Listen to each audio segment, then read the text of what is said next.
Recently, the Guardian newspaper published an article on Sri Lanka called "There's No Money Left. The COVID Crisis Leaves Sri Lanka on the Brink of Bankruptcy." We all agree Sri Lanka's economy is in a dire state, partly because of the corruption, partly because of the financial mismanagement since late 70s, partly majority-wise because of the COVID issues and the collapse of the tourism sector and collapse of the international supply chain, the logistics and all that. So it's a fact that Sri Lanka is struggling with its foreign debt and bond maturity payments.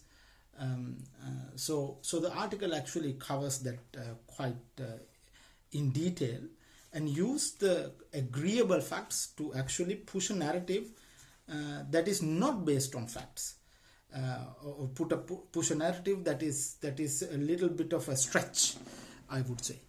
So let me say that this is not the first time Guardian have done this. Guardian at a previous time have tried to push the Hambantota port equals China's debt diplomacy narrative, despite the fact that then government actually gave the harbour to a Chinese company on 99-year lease to pay off matured bonds and other loans, but not the Chinese loans. And most importantly, it is actually Guardian who reported, I think the day of the Easter attacks in Sri Lanka, that no one has yet claimed responsibility. The attackers could be foreign or local followers of international jihadist organizations such as ISIS or Al-Qaeda. Alternatively, they could also be Sinhala Buddhist hardliners, and their motives are unclear. I mean, in which world the Buddhists have become suicide bombers? In which world Buddhists have bombed churches? Never in history. But then it didn't stop Guardian by trying to push this agenda. Guardian is not alone there. Spiegel of Germany, New York Times of US, and even Russia Today actually try to push this narrative a little bit. And let me explain something about the debt crisis in Sri Lanka. Yes, Sri Lanka owns a lot of foreign debts, and a lot of sovereign bonds are maturing each passing year, which adds to the burden of other state to state and other infrastructure related debt payments. Let me read the percentages of foreign debts in Sri Lanka according to the central bank. Market borrowings 47%, and these are largely sovereign bonds that Sri Lanka has to pay hundreds of millions even this January.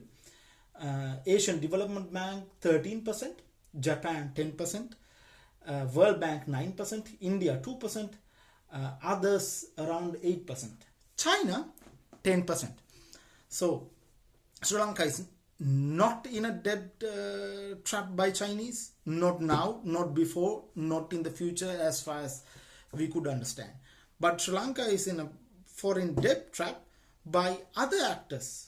The manipulation of the sovereign bonds, and the World Bank, the ADB, the Japanese, the Indians are much less, the Americans, the Europeans. That's where the foreign debt trap really is. But for xenophobic geopolitical narratives, it doesn't help them to actually draw these percentages. They rather like to say, oh, China is actually encroaching on Sri Lanka. So in this article, actually, there are three specific references I wish to highlight. And part of this debt trap diplomacy is that Sri Lanka is governed by a despot or a hardliner or strongman, whatever, like Gaddafi. And that person is actually handing over Sri Lanka to China, which is against the will of the people. In line with this narrative, the article also labeled Gotabaya as a strongman. I mean, I couldn't help but to laugh, because Gotabaya is not a strong man. Everyone makes a mockery out of him. He doesn't even have the authority his elder brother as the president used to have until 2015, and he was back then also was not a strong man. These are all democratically elected and mocked by public quite often. I mean, if you know the case recently, people even booed him directly. So by no means he's a strong man, one. And secondly, they actually went on to say something like this. But it is compounded by high government spending and tax cuts, eroding state revenues, vast debt payments to China, and foreign exchange reserves at their lowest levels in a decade. So you see, they actually put the falsehood, the fake news, in a cocoon of facts. Yes, Sri Lanka's issue is compounded by high government spending and tax cuts, especially Gotabaya gave to the corporate sector when he came, which no one asked for, and it eroded tax revenues. And also it's a fact that Sri Lanka's foreign reserves are lowest level in a very long time. But what is not true is vast debt payments to China is actually causing this. As you saw, China owns only 10% of the national debt, and the foreign debt crisis is mainly driven by the the sovereign bonds, and the Sri Lankan government's temptation to raise funds locally and internationally by using sovereign bonds as a jar of candies that a kid could just pick up anytime they wish, without any financial discipline and without investing that money into income or revenue generating projects. But you see, the Guardian not only it doesn't stop there. It actually went on to put China into another part. I quote, one of the most pressing problems of Sri Lanka is its huge foreign debt burden, particularly to China. It owes China more than $5 billion in debt. Last year took additional $1 billion loan from Beijing to help its acute financial crisis, which is being paid in installments. There are three things here. One, it is false, it's fake news to say Sri Lanka have a vast debt repayment issue to China. Yes, we have around little more than $5 billion of debt, and that's 10%. 90% of the loans and repayments are not to Chinese. They are to the World Bank, to the ADB, the Japanese, the Europeans, and largely to the sovereign bond market. And secondly, yes, as far as I know, it's not 1 billion that the government of Sri Lanka have asked for Chinese. It's 1.5 billion. But why it is a problem to borrow money right now from China when the short-term solution is to actually restructure our debt and borrow money to settle the urgent crisis as a short-term measure. So when we borrow money from IMF or India or US, that's good, but not good when we are borrowing money from Chinese. That sounds quite xenophobic. That's quite racist as a narrative. Number two, why you would not mention the $1.5 billion we are borrowing to buy Indian goods alone in exchange for handing over our oil tank bunkering facility in Trincomalee and the Trincomalee Harbour to India.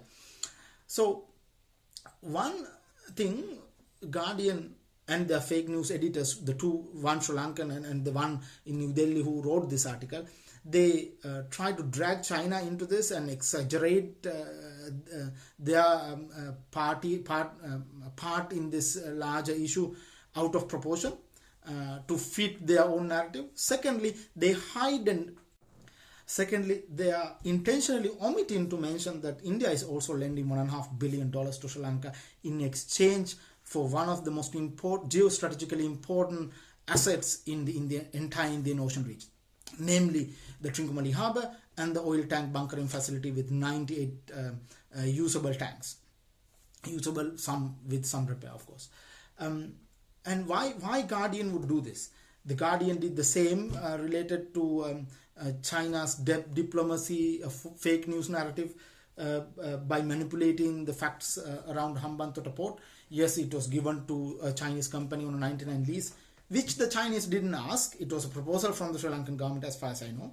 Secondly, the money was used to repay sovereign bonds and other debts, not to it was never in any way settling the Chinese loan against the port itself. So why Guardian would do this? Guardian is effectively being a willing party to a geopolitical game that is being played over Sri Lankan territories at the expense of the Sri Lankan people. And this is why Guardian is not a free and fair source of information. It's a biased, it's a very politically driven, nasty piece of fake news journalism. Thank you.